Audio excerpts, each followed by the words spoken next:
നമശിവായ. ഞാനിപ്പോഴും നിൽക്കുന്നത് പത്തനംതിട്ട ജില്ലയിലെ പെരിനാട് എന്ന് പറയുന്ന ഒരു സ്ഥലത്താണ്. നല്ല ഭംഗിയാണ് സ്ഥലം കാണാൻ വേണ്ടിയിട്ട്.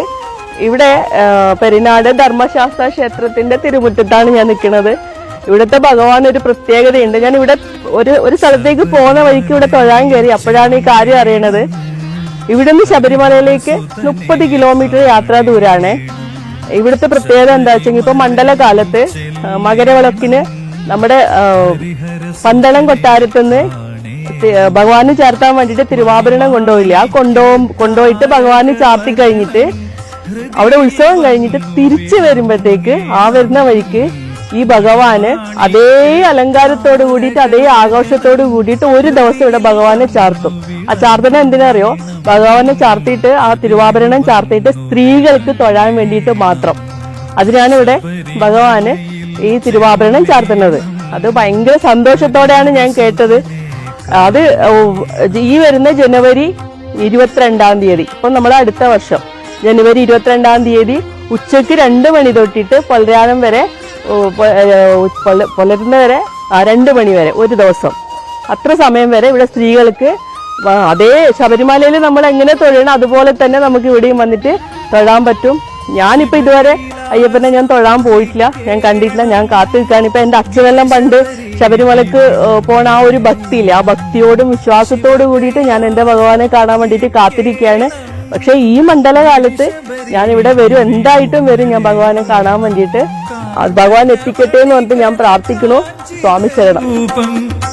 പുരുഷാർത്ഥം വാഴേണം കാഞ്ചനമണി കനകാഞ്ചിത രൂപം ചിത്പുരുഷാർത്ഥം വാഴേണം ശബരിമലയിൽ ചെല്ലേണം ഹരിഹരസുതനെ കാണേണം.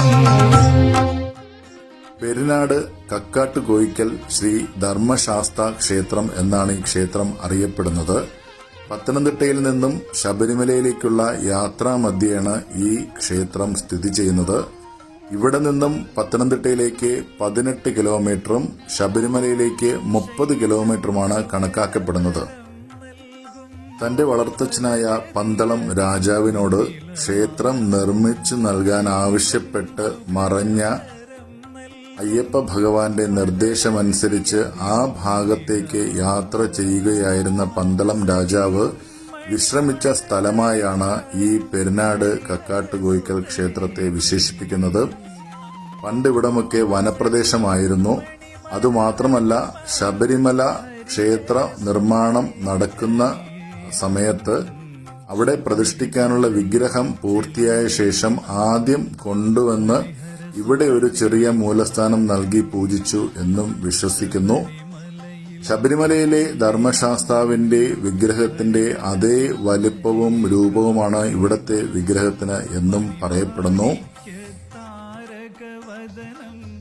എല്ലാ വർഷവും മകരവിളക്ക് കഴിഞ്ഞ് തിരിച്ച് പന്തളത്തേക്ക് പോകും വഴി തിരുവാഭരണം ഈ ക്ഷേത്രത്തിലെത്തി ഇവിടെ ചാർത്താറുണ്ട്. അത് വിശേഷമായി സ്ത്രീകൾക്ക് കണ്ട് തൊഴാൻ എന്നുകൂടി പറയപ്പെടുന്നുണ്ട്. വിഘ്നേശ്വരനും ബ്രഹ്മരക്ഷസും നാഗരാജാവും സുബ്രഹ്മണ്യനും ദേവിയും മഹാദേവനും എല്ലാം സാന്നിധ്യമാകുന്നു ഈ ഭൂമിയിൽ.